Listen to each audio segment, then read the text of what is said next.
Hey, this is Jerry Delemus and Mac Ruiz, and we've got a video here by Lehtos Law that some Canadians will have to explain their wealth or lose it.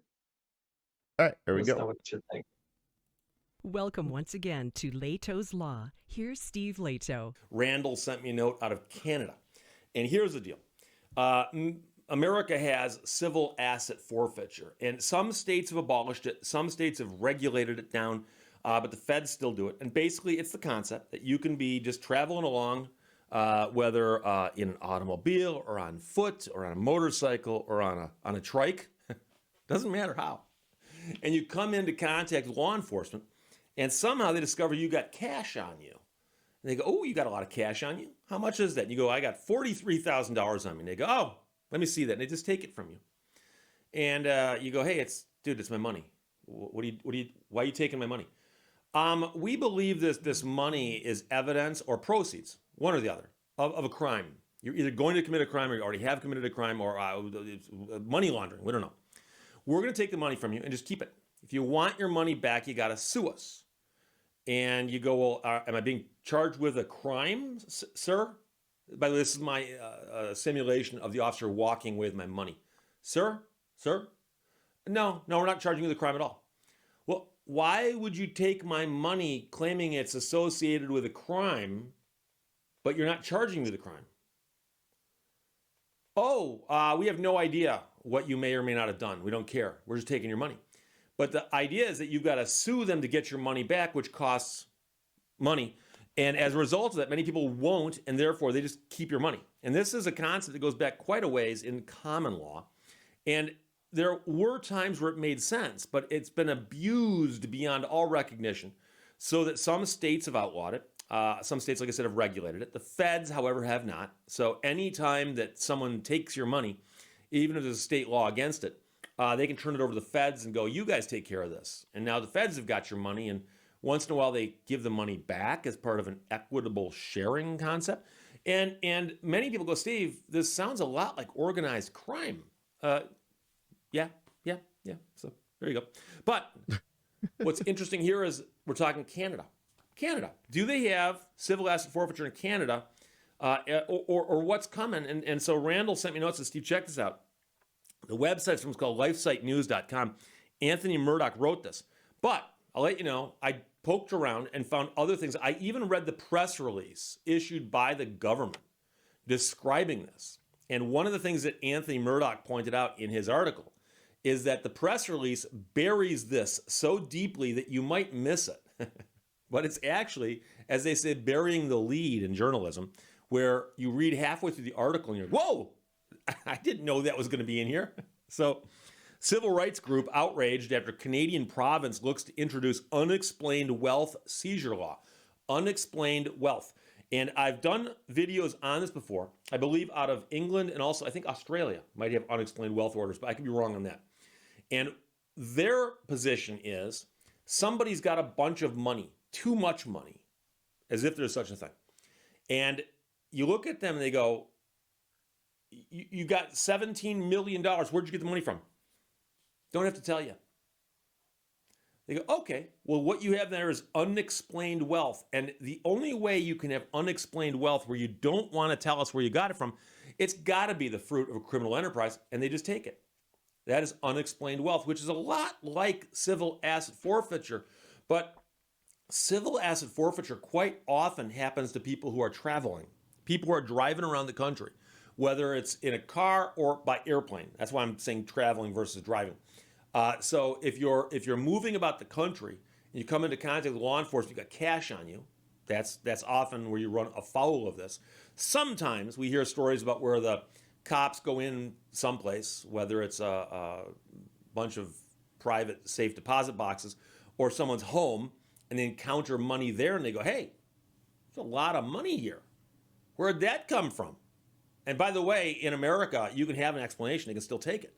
So it's not unexplained wealth. It's just wealth. But unexplained wealth, what we're talking about here, unexplained wealth orders could be used to confiscate property where there is no evident legitimate source of the funds. So it doesn't have to be just wealth, not just cash. So let's suppose you bought yourself a gigantic mansion. Okay? You're a millionaire. You own a mansion and a yacht. And the government comes by and goes, how'd you pay for these things, this mansion and this yacht, Mr. Fudd? How'd you pay for that? You go, I'd rather not tell you. I believe that my business is my own. They say, well, it's unexplained wealth. We're going to seize it.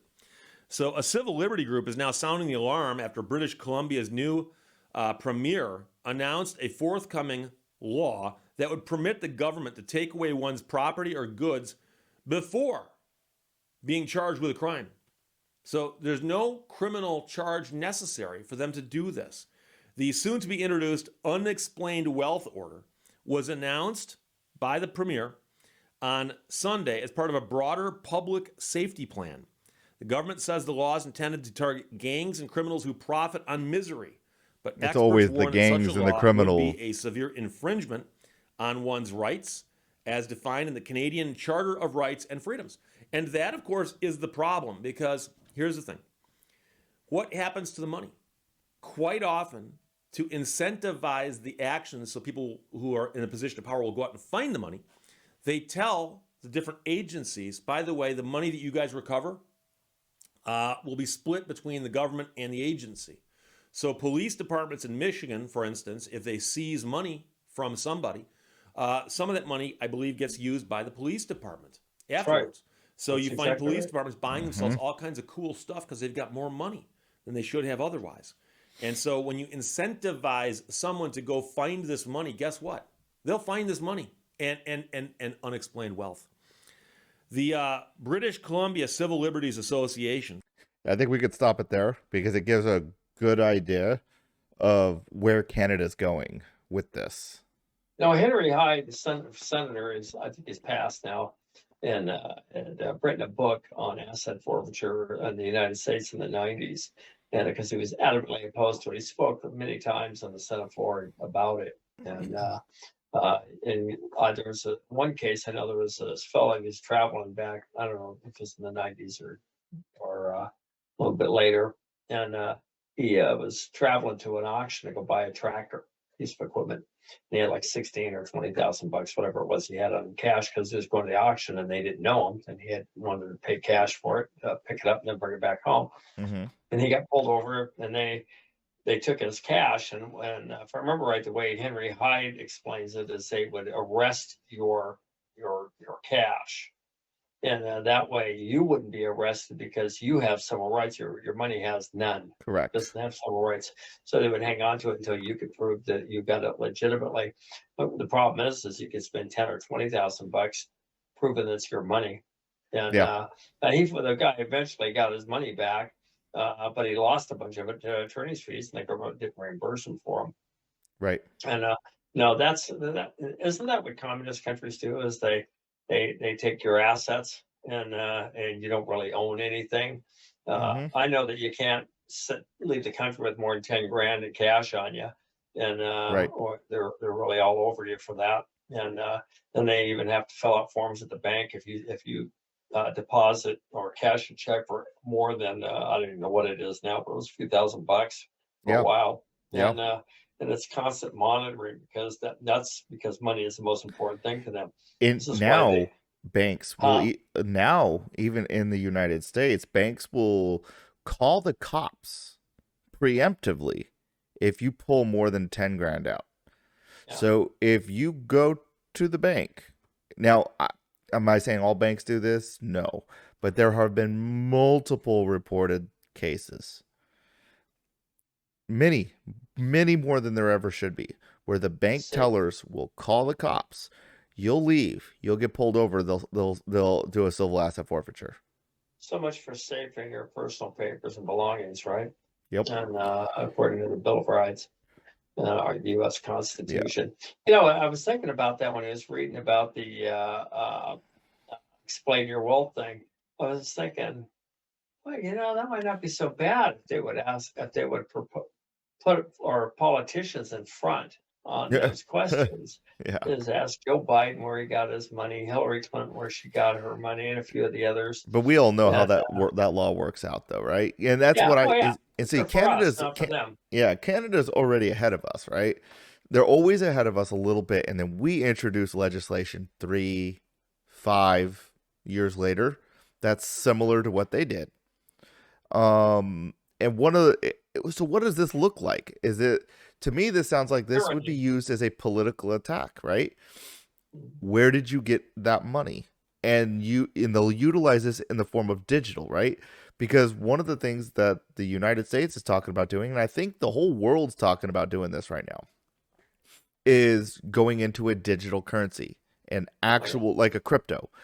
Right. But the whole country is crypto, or the whole world. Get rid of the paper money, right? That you have in your person. You can't civil asset forfeiture digital money. But what happens if all of a sudden, let's say, you've got wealth that came from something and you feel like it is not their duty, there's not their job to know where your money comes from, and you tell them that. And then they decide to civil asset forfeiture everything you own. Sure. Well, that's what they do. They do with accused drug dealers.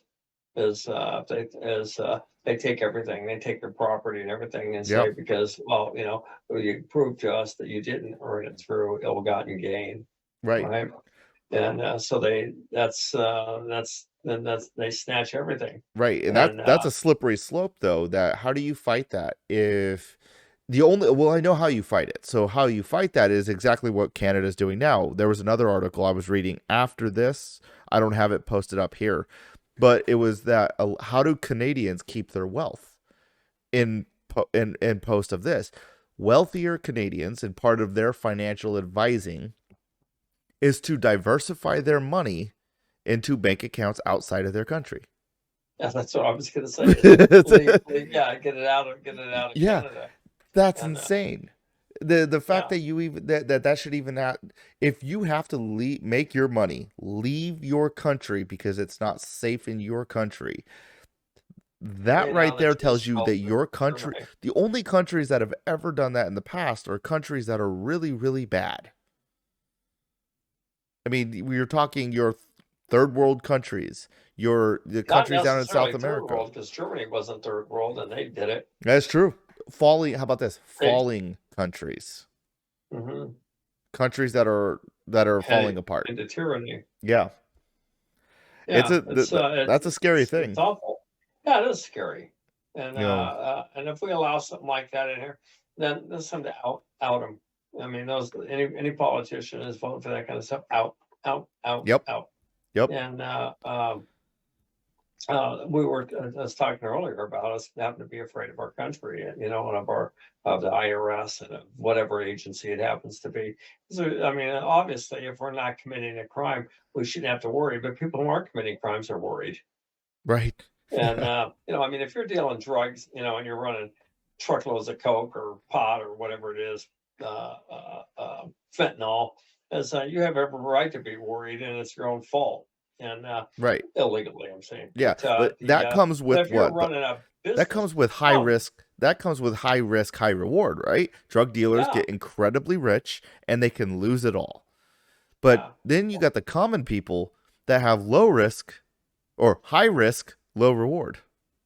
Well, when the government keeps taxing and taxing and taxing and taxing because they can't seem to control their spending, have refused to control their spending for whatever reason it is, because they always have a reason, is what happens is when people start not paying some of their taxes, so what immediately the government's overspending starts, so those people can survive, they stop paying some of their taxes or maybe all of their taxes. So the government, by their theft, then creates criminals out of the people who they've been stealing from. Yep. And then they're not afraid to prosecute them, at least a few of them, to try to scare a bunch of them into line. Right. And it is a slippery slope, very dangerous to our freedoms. That's why our founding fathers, when they were talking about our taxes were to be set up as tariffs, not as all these other taxes that have been put on. I lived in Connecticut for 9 years, and Lowell Weicker was an independent, and he was elected governor, and he passed a temporary income tax. Now, mind you, that was probably 30 years ago, or maybe a little bit more than that. And that temporary income tax is still temporarily in place. Yep. And it'll never get out of place. New Hampshire, the tolls, they're not even taking actual money anymore. They don't have any human beings working at the toll booths. It's either you have to transpass that reads when you go through the toll, or they take a picture of your license plate and send you a bill. And I think when that bill is like 3 times what the actual toll is if you pay it with the TransPass, the government's always watching on how to get into your pocket. And when they can't get enough out of your pocket, then they start turning to violence, which is exactly what happened in the colonies of the United States before we were the United States, when we were still British colonies. Right. As they became more oppressive until the people actually said, "Hey, you know what? That's enough." Right. Tea went in the harbor, and people thought, well, anything's better than this. Yep. All right, guys. So comment down below if you guys think that the United States is going to implement something similar to this. Like and subscribe. Catch you guys on the next one.